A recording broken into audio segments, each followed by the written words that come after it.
O STF decidiu que os ministros Alexandre de Moraes, Flávio Dino e Cristiano Zanin vão sim participar do julgamento da denúncia sobre suposta trama golpista que envolve Jair Bolsonaro e outros aliados. Vamos conversar com a Janaína Camelo, que vai trazer as informações. Janaína, quando que deve acontecer a análise desse caso? Bem-vinda mais uma vez. Pois é, Evandro. Na próxima terça-feira, né? Na próxima terça-feira começa aí o julgamento das denúncias da Procuradoria-Geral da República contra parte dos acusados aí, né, nessa suposta trama golpista, no caso do golpe de Estado.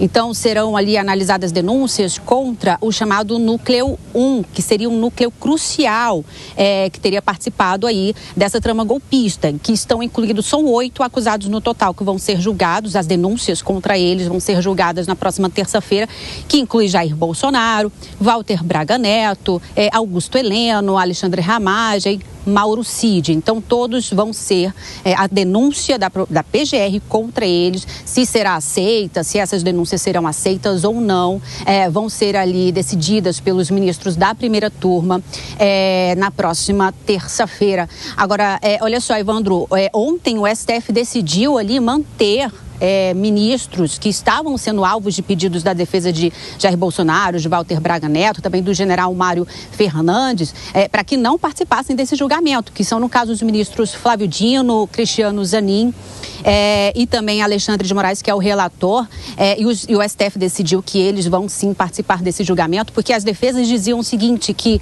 no caso de Flávio Dino e Cristiano Zanin, eles já haviam aberto aí ações contra Jair Bolsonaro, no caso do Flávio Dino, quando ele foi governador do Maranhão, Cristiano Zanin, quando ele era advogado do PT durante as eleições de 2022, ele como advogado da coligação, da federação ali do PT contra Jair Bolsonaro, no caso de Alexandre de Moraes, porque ele teria sido vítima aí dessa trama golpista, então ele não poderia ali atuar como um juiz nesse caso. Então o STF decidiu sobre Flávio Dino, Cristiano Zanin por unanimidade, que os dois vão sim participar desse julgamento. Agora, com relação a Alexandre de Moraes, na verdade, desculpe, só com relação a Cristiano Zanin foi por unanimidade de que ele sim participa desse julgamento. Agora, com relação a Flávio Dino e Alexandre de Moraes, houve um voto para deferir esse pedido das defesas, no caso, o voto do ministro André Mendonça. Agora, Evandro, também tem outra questão. Todos os 5 ministros que fazem parte da primeira turma, então, Cristiano Zanin, que é o presidente, Alexandre de Moraes, que é o relator, Luiz Fux, Carmen Lúcia, todos eles foram visitados pelas defesas de Jair Bolsonaro, de Walter Braga Neto nesses últimos dias, né? Desde semana retrasada, 2, 3 semanas atrás, que eles têm feito visitas aqui ao Supremo Tribunal Federal, também se encontraram com o presidente do STF, o ministro Luiz Roberto Barroso, e todos eles conseguiram ali se encontrar com 5 ministros da primeira turma, porque eles dizem que está tendo ali uma violação dos direitos da defesa ali dos seus clientes, inclusive recorreram até à OAB com relação a isso. Esse julgamento, então, acontece na terça-feira, e eu estou aqui, Evandro, porque ele vai acontecer exatamente nesse prédio que fica atrás aqui de mim, onde ficam as 2 turmas do STF, a primeira turma e a segunda turma. São turmas, ele é um espaço bem pequeno, limitado, são 126 ali lugares para assistir aos julgamentos no plenário das turmas, então um espaço vai ser bem limitado. Por exemplo, no caso da imprensa, só vão poder ter acesso ali para assistir fisicamente ali, presencialmente o julgamento, os jornalistas que são credenciados aqui ao STF, imagens, por exemplo, cinegrafistas não vão poder entrar, mas tudo vai ser televisionado. Começa às 9h30 da manhã esse julgamento desse primeiro núcleo, que inclui Jair Bolsonaro e Walter Braga Neto. Vai ter um intervalo, depois retomado às 2h da tarde. Se houver ali alguma divergência, não tiver sido concluído, então vai ser retomado na terça-feira. Essa é a programação aqui do STF. Evandro. Muito obrigado pelas informações, Janaína Camelo. Bom, as defesas de Jair Bolsonaro, então, e de outros, né, que estão sendo julgados neste caso, não conseguiram retirar esses 3 ministros. O que isso traz de tempero para esse julgamento, hein, Alangani? Olha, Evandro, torna muito mais difícil a vida de Jair Bolsonaro, né? A lei é muito frágil nesse sentido e até outras decisões do próprio STF foram em favor da corte, ou seja, o STF foi bastante corporativista. Agora, se a gente tivesse num mundo mais normal, onde houvesse mais discrição por parte dos ministros do STF, isso não seria um problema. Agora, o grande problema é que a corte foi muito politizada. Então, frases como perdeu o Mané, eleição não se ganha, se toma, derrotamos o bolsonarismo, ou o próprio presidente da República que diz que gostaria de um STF mais político, um ministro lá mais político, patrocinando a ida de Flávio Dino ao STF, torna, evidentemente, que esse julgamento com todo este ar político de suspeição. Então, falar fora dos autos e falar demais se volta contra os próprios ministros do STF. Como é que você avalia essa, Piperno? Eu acho que tentar impedir um ministro de votar em um julgamento como esse, de decidir em um julgamento como esse, é realmente uma estratégia muito ruim. Porque agora é óbvio que, querendo ou não, o magistrado também, ele é um ser humano. Então, a gente nunca sabe se ele vai ou não estar mais condicionado a algum tipo de julgamento mais rigoroso. O fato é que eu estava na cara, todo mundo sabia. Mas esses magistrados também já esperavam por isso, né? Eles já estão mais do que safos em relação às estratégias de defesa também, não só dessa, mas de outras, né? Então, Evandro, mas eu acho uma estratégia de defesa pouco inteligente, porque ela sabia que ela dificilmente teria êxito, né? E você vê, esses julgamentos, eles terminaram 9-1, 9-1 e 10-0, quer dizer, não restou dúvida alguma, só o André Mendonça, coincidentemente, um ministro indicado pelo presidente Bolsonaro, que deu 2 votos em contrário. E, por sinal, deu 9-1, 9-1 e 10-0, sendo 11 juízes, né? Porque exatamente como esses julgamentos foram individualizados, os 3 ministros citados se abstiveram de votar.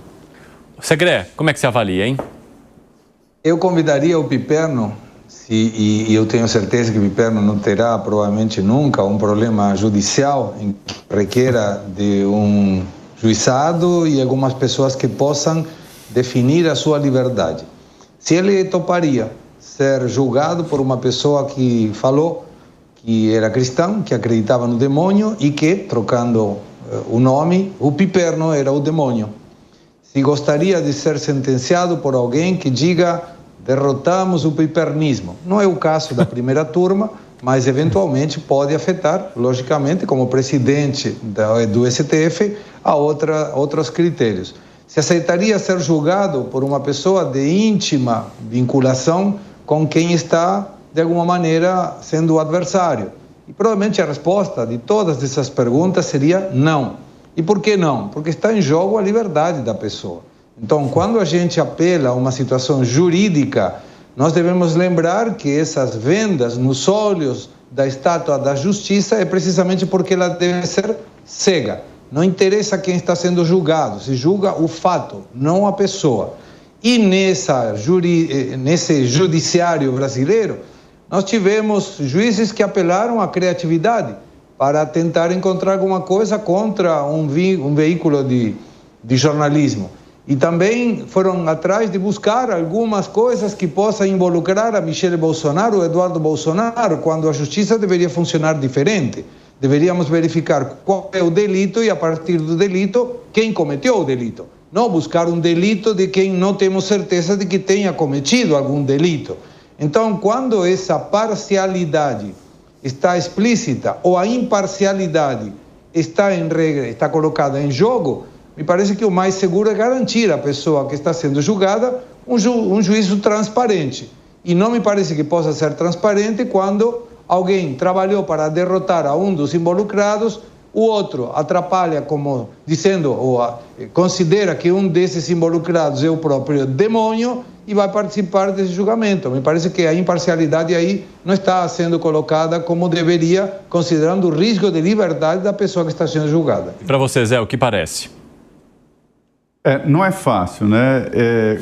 Fazendo a cobertura do Mensalão, dos grandes advogados aí da área penal de Minas Gerais, o Marcelo Leonardo, o doutor Marcelo Leonardo, me disse o seguinte: quem quiser coerência na área penal vai morrer doido, não existe coerência. E é verdade, não existe absolutamente nenhuma coerência na área penal. A gente vê absurdos, né? De condenações altas num caso, baixas no outros e tal, porque existem detalhes que os juízes se apegam, os advogados e assim por diante. O que eu vejo dificuldade aí é o seguinte, é a última instância, não tem como mais recorrer para lugar nenhum, só se for para Deus, né?